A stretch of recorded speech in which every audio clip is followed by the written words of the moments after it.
హృదయపూర్వం ఇదొక heart touch, feel good and emotional movie అండి. సత్యన్ అందిగాడ్ దర్శకత్వంలో గుండె మార్పిడి తర్వాత జీవితం ఎలా మారుతుందో చూపించే ఫ్యామిలీ డ్రామా ఇది అండి.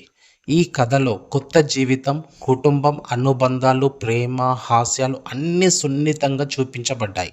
ఇది ఫ్యామిలీ సినిమాగా పెద్దవారు, పిల్లలు అందరూ ఎంజాయ్ చేయగల కమర్షియల్ సినిమా అండి ఇది.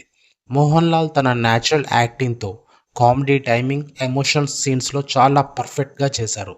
సంగీతం హృదయాన్ని తాకే పాటలతో సినిమా జోనర్కు సరిగ్గా ఫిట్ అవుతుందండి. ఇప్పుడు ఈ సినిమా జియో హాట్స్టార్ ఓటీటీ ప్లాట్ఫామ్లో చూడొచ్చు. ఫ్యామిలీతో ఖచ్చితంగా చూడదగ్గ సినిమా ఇది. మొత్తం మీద హృదయపూర్వం హాస్యం, emotions plus Mohan Lal magic ఈ సినిమా అండి. నా రేటింగ్ వచ్చేసరికి 3.25/5. థ్యాంక్ యూ అండి. Please subscribe for more updates. Thank you. Please subscribe.